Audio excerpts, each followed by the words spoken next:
É sexta-feira. Editora Ultimato.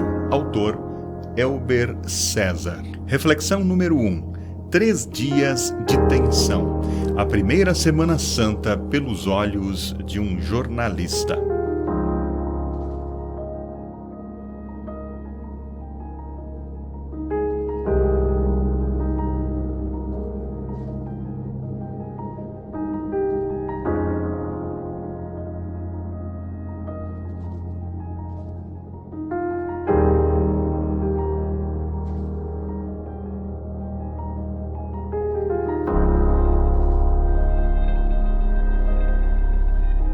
Deixei há instantes e por 3 dias apenas o tempo e a geração em que vivo para ingressar num mundo totalmente diverso. Acabo de firmar meus pés em Jerusalém, a cidade santa. De uma sociedade tecnológica, sofisticada e ameaçada pela automação, transportei-me bruscamente para uma sociedade bucólica de 20 séculos atrás. Mas aqui também não há paz.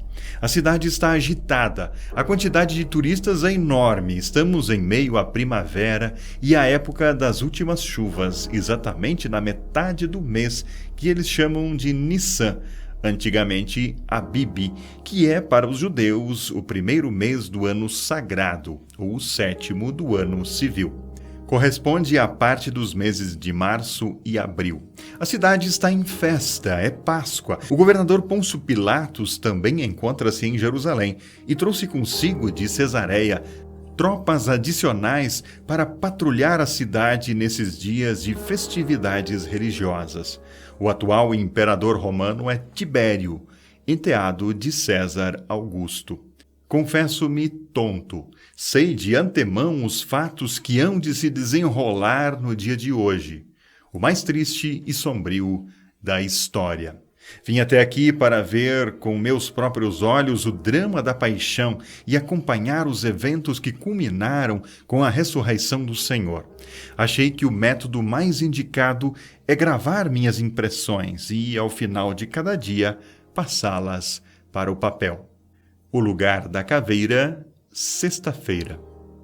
Ainda não são 9 horas da manhã e já me encontro próximo ao sítio onde Jesus está crucificado. Chama-se Calvário ou Gólgota, palavras que significam crânio ou caveira. Situa-se fora de Jerusalém, perto de um dos portões da cidade e de uma entrada. Sinto forte comoção ao ver Jesus pela primeira vez. Fico pasmado à vista dele, pois o seu aspecto está muito desfigurado, mais do que outro qualquer. E é natural, porque ele passou a noite inteira em claro e numa angústia mortal. Já sofreu a negação de Pedro e suportou a mais cruel zombaria e toda sorte de agressões físicas. Simão Cirineu carrega-lhe a cruz. Jesus é crucificado no meio de 2 ladrões, como se fosse contado com os transgressores. Nunca vi tanta loucura na minha vida. Até os transeuntes blasfemam dele, dizendo: salva-te a ti mesmo, descendo da cruz. A impressão que tenho é que Jesus está sobrecarregado. O mundo inteiro desaba sobre ele.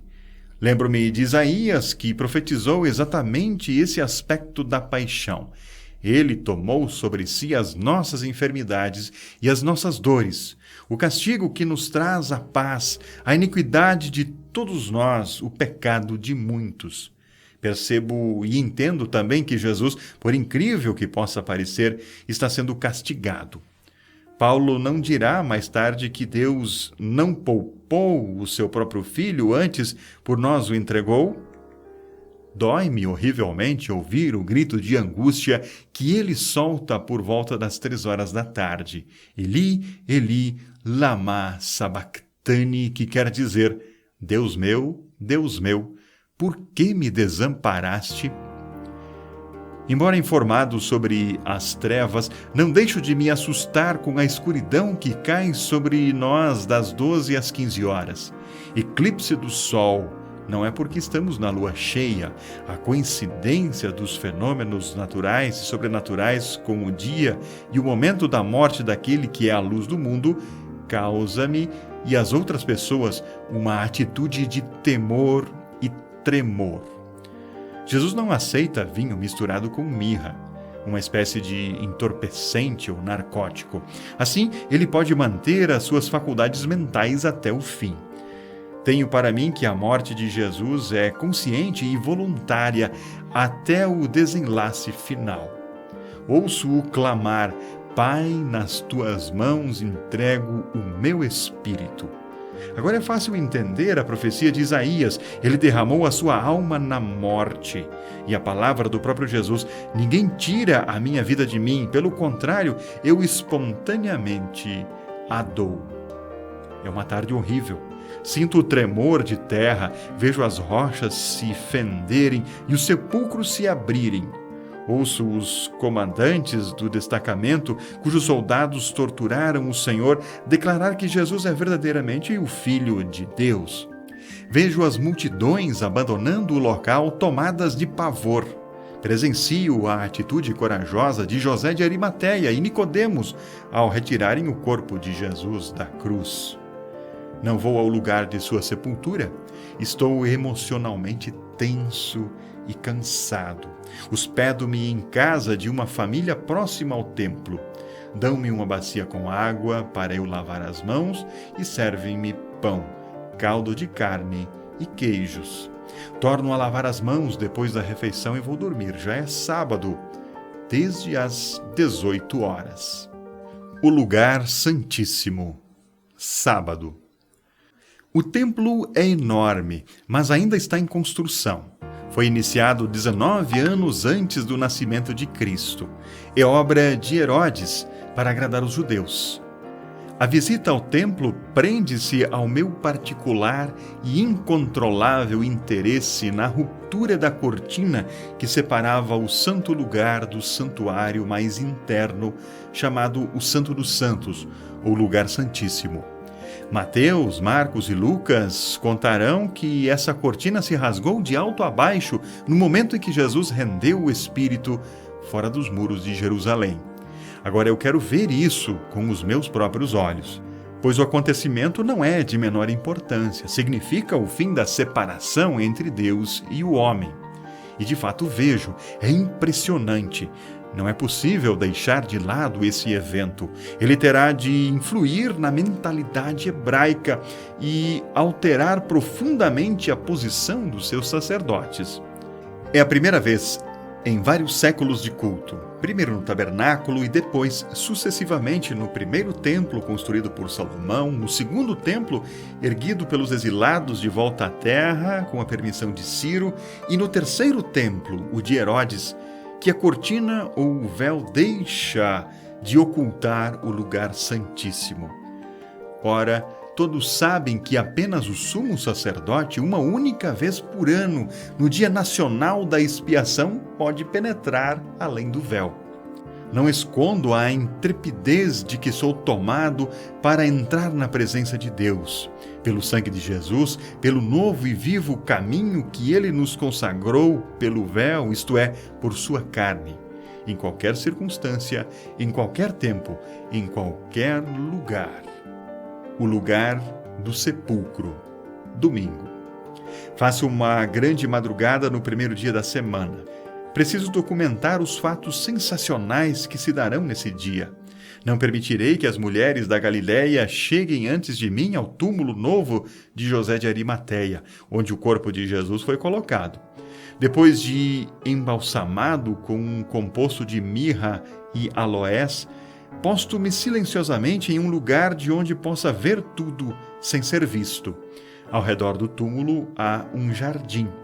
A luz da lua cheia deixa tudo às claras. Vejo a escolta que monta guarda ao sepulcro, desde ontem, sábado, por ordem de Pilatos e a pedido dos principais sacerdotes e fariseus. Os soldados não estão dormindo. Eis o que de repente acontece. Primeiro, o anjo do Senhor desce do céu, chega, remove a pedra que José rolou para a entrada do túmulo e assenta-se sobre ela. Segundo, os guardas levam tamanho susto que caem, tornando-se como mortos. Terceiro, Maria Madalena, Maria, mãe de Tiago, Salomé e outras piedosas mulheres que acompanhavam Jesus desde a Galiléia e o serviam com os seus bens, ao despontar do sol, vêm ao sepulcro e veem a pedra removida e entram no túmulo.